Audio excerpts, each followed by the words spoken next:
Hi guys! I've been trying to get back into novels lately. Um, it's been a few years since I was like an avid reader.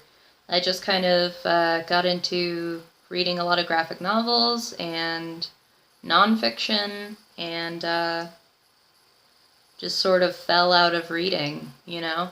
And, but I've been wanting to get back into it lately. I've had sort of that reading itch and really realized that I was probably just trying to read the wrong books. I think I kept trying to go back to the YA I had liked in high school, but that's just not really what interests me anymore. So I instead picked up, some books that I was genuinely interested in reading, that I thought would really challenge me and that had really interesting writing styles that really captivated me. So I saw that this Booktube-a-thon was going to be going on next week, and I didn't know about it before, but basically it's an online readathon that's sort of put together by Ariel Bazette.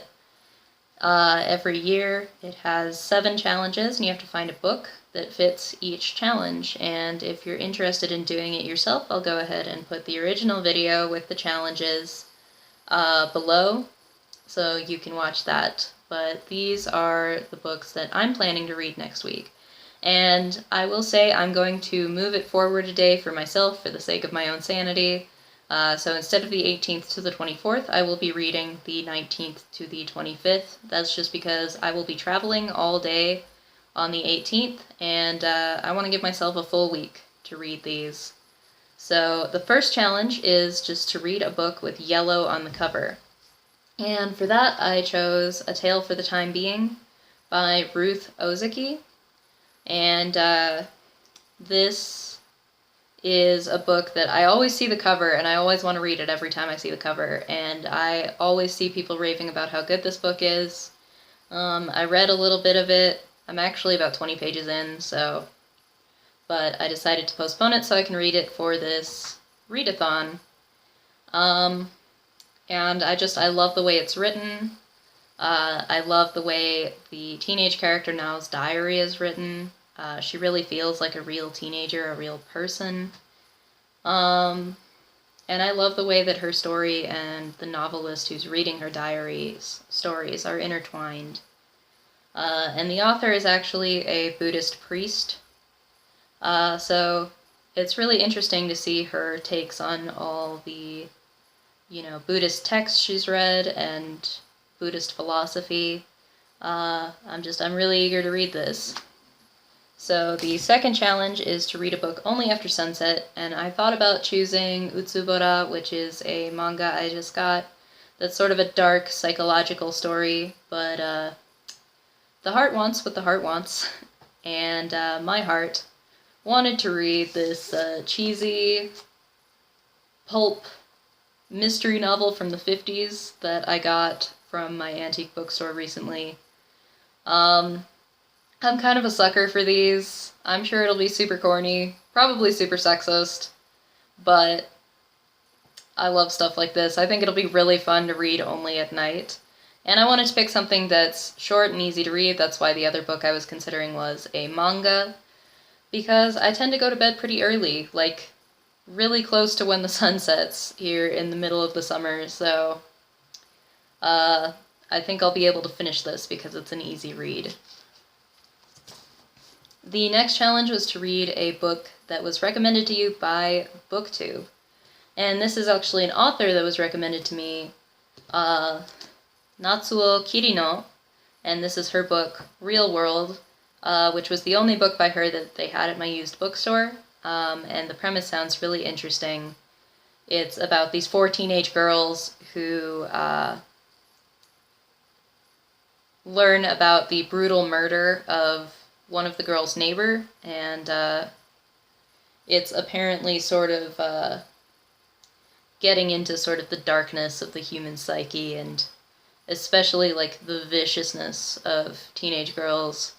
And I know that she is a Natsuo Kirino is a well-regarded feminist author, most known for her novel Out, which I haven't read, but I've seen people rave about not just that book, but her other books, so I'm really eager to read this.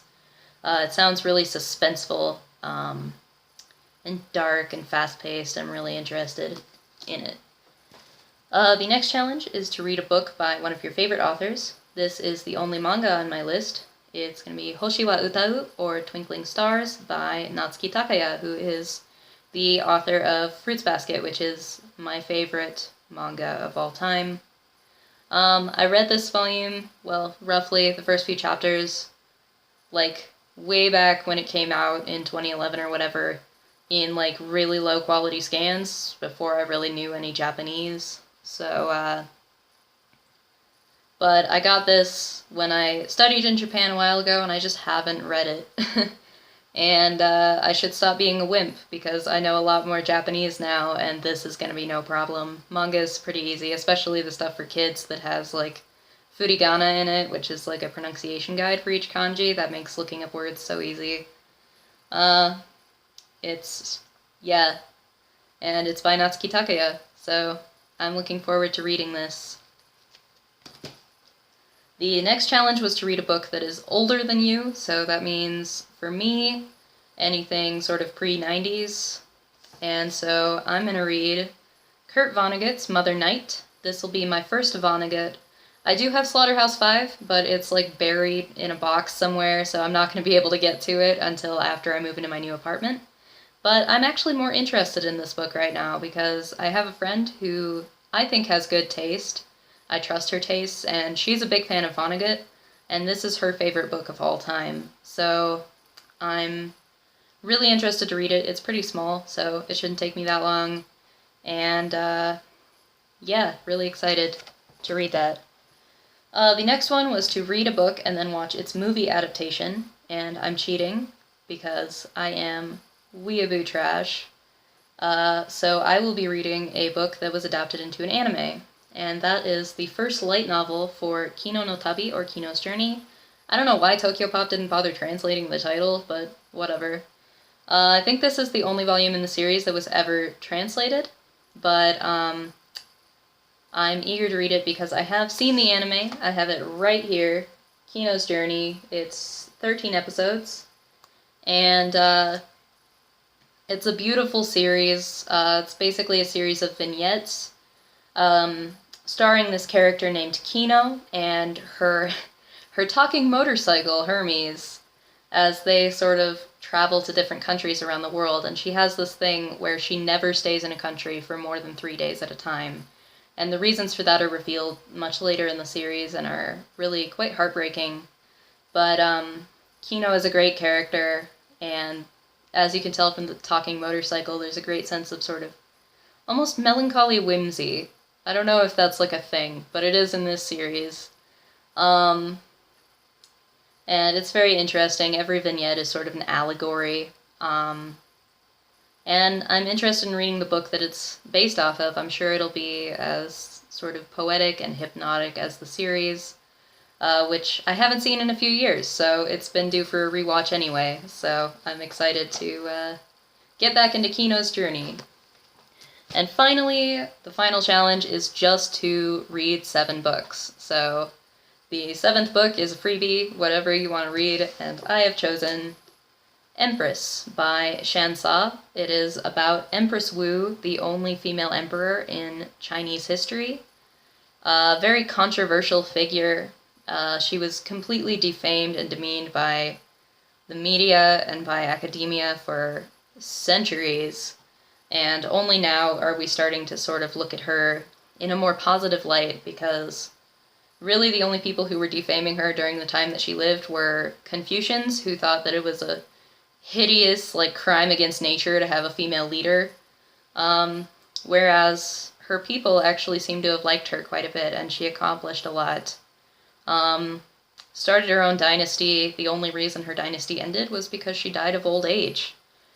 She just got too old to rule, so, but her people seem to have liked her. But she also, you know, probably poisoned her husband, the emperor, to death. and probably also drowned her newborn daughter, so in order to get that power. So she's a very interesting and complicated figure. This is a novel that fictionalizes her life from her point of view, and I'm really interested in reading it. I'm kind of obsessed with her right now. So yeah, those are the 7 books I'm planning to read for Booktube-a-thon, and you can look forward to my wrap-up. I'd like to start doing more like booktube-related videos. I'll probably set it up so I release them on a certain day, and then I release a manga video on probably continuing to be Saturdays. So I'll have to see what day works best for me, but I'd really like to get more into Booktube. It seems like a nice community, and like I said, I want to read more books.